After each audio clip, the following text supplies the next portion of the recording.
Assalamualaikum warahmatullahi wabarakatuh. Perkenalkan, nama saya Muhammad Yusuf Ramadhani dengan NIM 2024 10 10 10 50 dari kelas Data Mining A.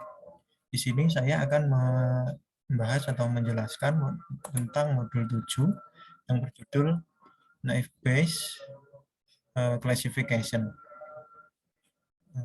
Jadi modul Naive Bayes Classification ini sebagian dari materi kelas Data Mining.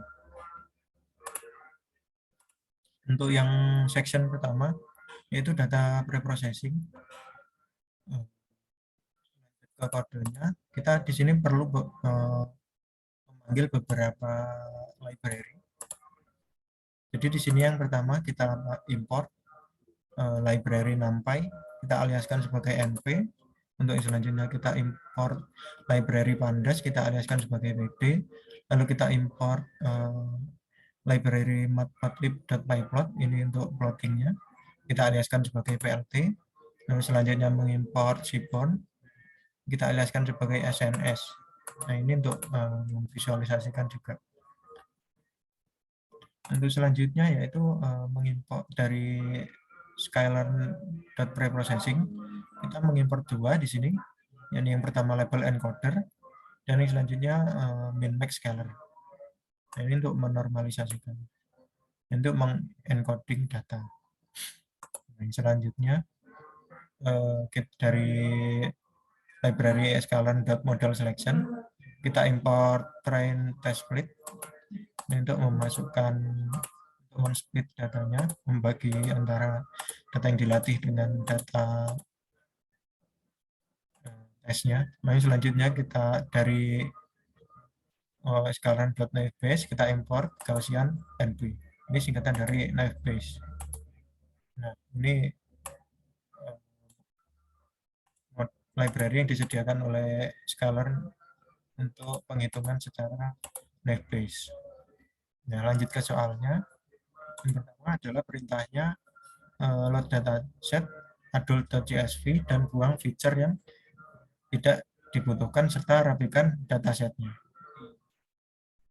Nah, pertama-tama kita panggil CSV-nya. Ini sudah saya simpan ke dalam Google Drive. Kita panggil read.csv, bd.read.csv, kita masukkan jalur atau path-nya. Nah, di sini saya simpan ke variabel data. Untuk selanjutnya kita print datanya, shape-nya, jumlah baris dan kolomnya, lalu kita coba tampilkan untuk 5 baris pertama. Nah, di sini jumlah datanya ada 48.842 baris dan 15 kolom. Nah, ini adalah data 5 data teratas dari CSV adult.csv, dataset adult.csv. Nah, di sini ada data yang bentuknya tanda tanya. Jadi kita harus merapikan datasetnya terlebih dahulu. Itu dengan cara mereplace. Di sini perintahnya data.replace, kita replace data tanda tanya, lalu kita ganti dengan data kosong. Lalu in place-nya jadi true. Ini agar tidak disalib. Nah, selanjutnya kita data.drop.na, ini menghapus data yang kosong dengan aksesnya 0, terus in place-nya true. Selanjutnya kita coba tampilkan lagi jumlah kolom dan barisnya. Nah, di sini yang dari 48.000 baris, setelah dibuang feature yang tidak dibutuhkan dan dirapikan datasetnya, membuang data tanda tanya, ini tinggal 45.222. Lanjut soal yang nomor 2. Ini perintahnya adalah batasi dataset hanya pada data yang memiliki umur 25 sampai 40 tahun. Nah, di sini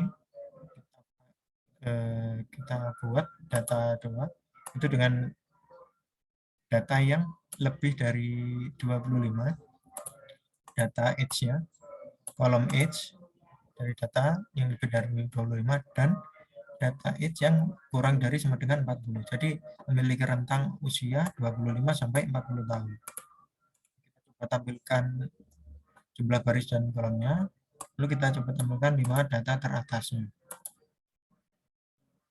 Nah, di sini setelah dibatasi pada data yang umur 25 sampai 40, datanya tinggal 19.243 baris. Tadinya dari 45.000. Lalu selanjutnya kita cek tipe data masing-masing feature dan encoding bila diperlukan. Yang pertama kita cek tipe datanya. Nah, di sini untuk kolom feature age ini tipe datanya integer 64, untuk class object, untuk FLWGT ini mungkin berat width integer 64 dan seterusnya. Nah, kita coba encoding datanya agar tidak seperti ini. Itu dengan cara kita panggil data yang tipenya feature yang tipenya objek, kita panggil kolomnya, kita simpan ke dalam variabel objek. Selanjutnya kita panggil feature yang tipe datanya integer 64, kita ambil kolomnya, kita simpan ke dalam variabel integer 64, int 64. Nah, kita coba tampilkan data apa saja yang bertipe data objek dan integer 64. Di sini ditampilkan kolom yang bertipe data objek ini ada class, education, marital status, occupation, relationship, race, gender, native country, dan income. Nah, ini tentunya objek. Selanjutnya, kolom yang bertipe data integer 64. Nah, di sini ada feature atau kolom age, VNLWGT, ini mungkin berat, terus educational 6, capital gain, capital loss, dan hours per week. Selanjutnya kita di sini buat variabel data 3 yang mengcopy isi dari data 2. Nah, data 3 ini kita slicing atau ambil data yang objek yang bertipe data objek. Nah, kita encoding di sini. Kita apply label encoder dan fit transform untuk di encoding. Nah, setelah itu coba kita tampilkan 5 data teratasnya. Nah, setelah di encoding, datanya yang tadinya seperti ini masih berupa objek, kita ubah menjadi seperti ini. Dan selanjutnya nomor 4 kita cek data null dan data duplicate. Untuk yang pertama kita periksa data nullnya, jumlah data nullnya itu dengan cara data 3 is na, ini fungsi untuk mengambil data yang kosong lalu kita jumlahkan. Coba kita tampilkan. Nah, ternyata jumlah data nullnya ada 0, berarti tidak ada data null. Selanjutnya kita ambil data yang terduplikasi, yaitu dengan cara data 3 duplicate untuk mengambil data yang duplikat. Lalu coba kita jumlahkan. Nah, di sini jumlah data yang terduplikasi ada 16. Jadi kita perlu menghandling miss value. Jadi ada nomor 5. Data yang terduplikasi. Jadi ini menghandling data yang terduplikasi. Itu dengan cara data 3 drop duplicates ini untuk menghilangkan data yang terduplikasi. Dan in place-nya true. Jadi kita menghilangkan saja. Lalu kita coba tampilkan jumlah baris dan kolomnya setelah kita handling. Tinggal 19.227. Selanjutnya nomor 6 kita cek data outlier dengan memvisualisasikan dalam boxplot pada masing-masing feature. Untuk mencari data outliernya, kita di sini membutuhkan bantuan dari library pyplot, matplotlib pyplot, yaitu yang sudah kita aliaskan sebagai PLT. Coba kita feature 16 6. Lalu kita visualisasikan dengan Sequence sns.boxplot data yang int 64. Lalu kita coba tampilkan. Nah, di sini data yang outlier paling banyak ada di feature berat atau ini FN LWGT atau weight. Nah, tapi di sini di feature lainnya juga ada. Coba kita tampilkan. Padahal di sini ada, jika kita tampilkan dengan seperti ini dengan quantile 25%. Di sini datanya 0,0. Jadi apabila ini juga di outliernya dihilangkan atau di handling, ini datanya akan menjadi rusak atau menjadi kosong. Jadi tidak perlu data yang ini ada educational none, capital gain dan capital loss dan hours per week. Jadi kita handling outliernya hanya pada feature FNL WGT atau weight. Nah, itu masuk ke dalam nomor 7, yaitu handling outlier jika diperlukan. Nah, coba kita panggil. Di sini data 3 dengan feature FNL WGT kita pantau 25%, terus kuartil 75%. Coba kita masukkan rumus IQR di sini, perlu bantuan dari rumus IQR. Nah, setelah itu kita buat data 4, yaitu menyimpan data 3 ini yang kurang dari Q3, terus kita coba tambahkan dengan IQR. Nah, kita coba tambahkan datanya setelah di handling outlier. Kita plotkan datanya tadi, kita coba tampilkan. Nah, di sini setelah di handling outliernya, outlier yang ada di atas ini sekarang sudah menjadi hilang dan datanya sudah tidak menjadi outlier.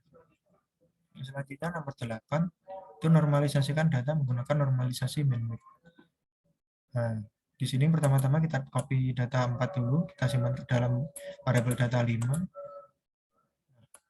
Kita panggil fungsi min-max scalar yang sudah kita panggil di atas tadi. Scalar.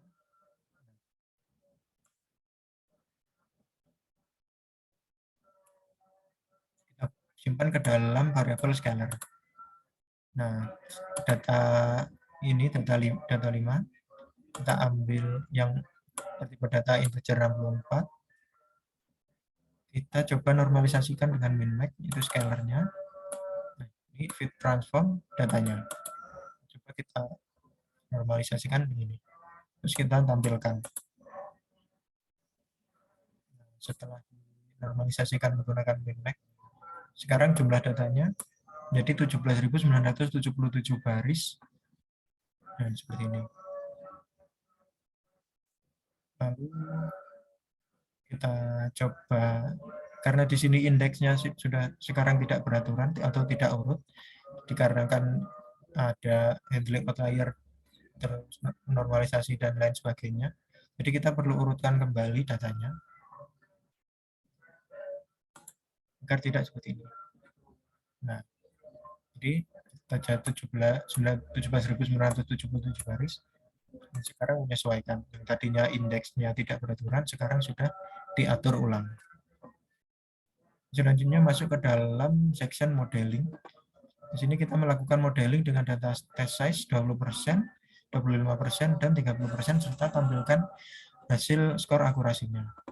Yang pertama kita perlu panggil atributnya, itu dengan bantuan slicing, yaitu data 6.ilog.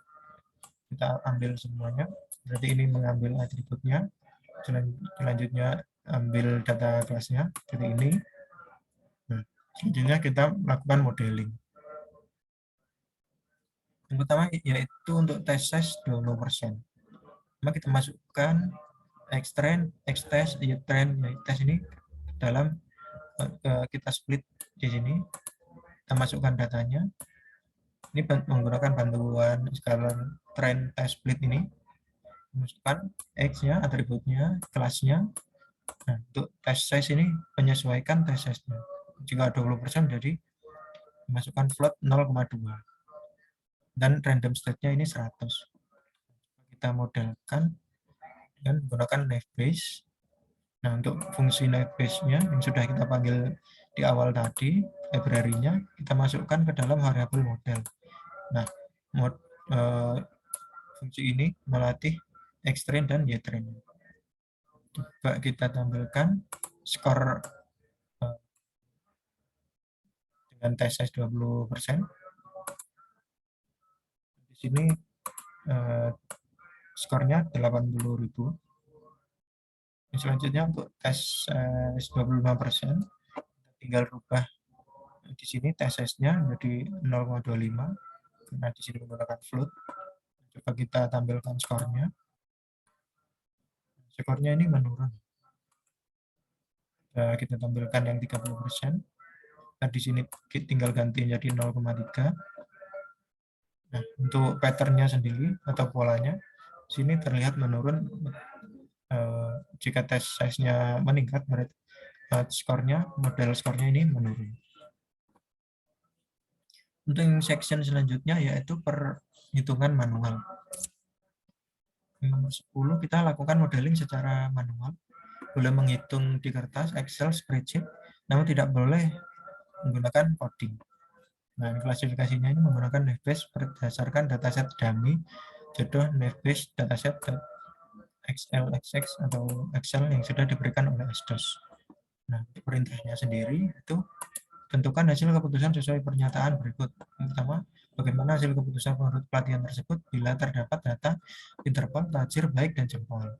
Untuk yang B, bagaimana hasil keputusan menurut pelatihan tersebut bila terdapat data B aja, C, B aja C, B aja C, dan B aja C.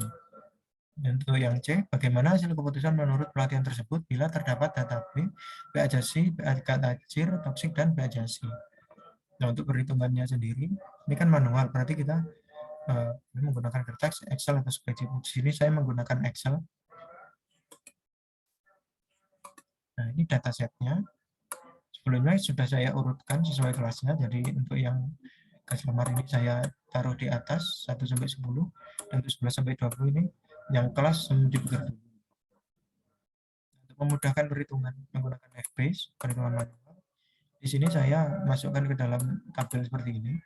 Jadi untuk kecerdasannya, di sini B aja sih, saya beri kode 0. Lalu untuk interval ini saya beri kode 1.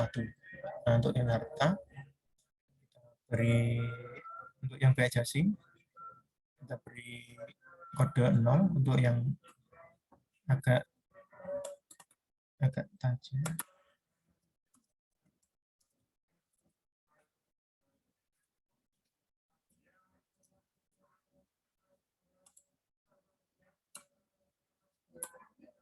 untuk yang agak tajir saya beri kode 1, dan untuk yang tajir saya beri kode 2. Untuk yang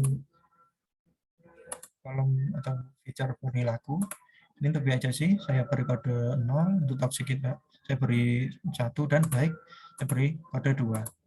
Untuk yang feature kesediaan, untuk yang data B aja sih saya beri kode 0, dan untuk yang jempol saya beri kode 1. Dan untuk kelasnya,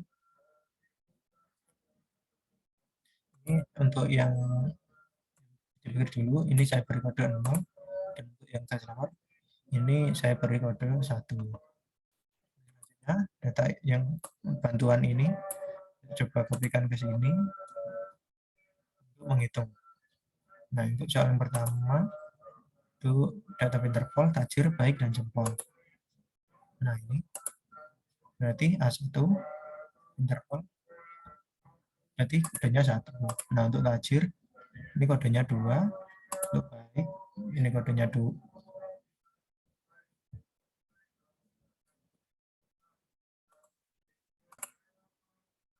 Ini seharusnya 2.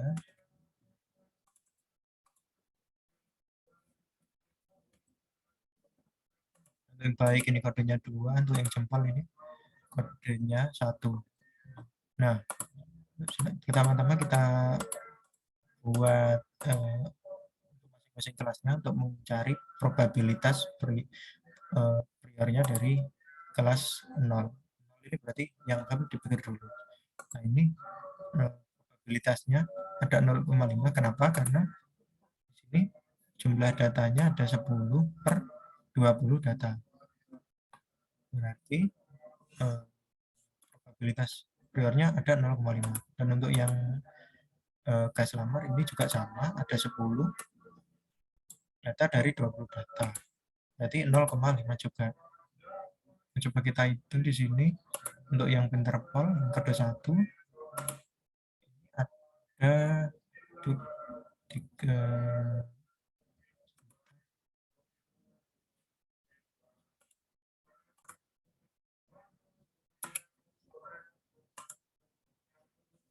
Nah, untuk yang data interval ini ada kelas induktor dulu. Ini ada 1 di sini. Nah, berarti probabilitasnya adalah 1/10. Ini saya masukkan 0,1. Untuk selanjutnya untuk tajir dengan kode 2 dengan kelas 0 ini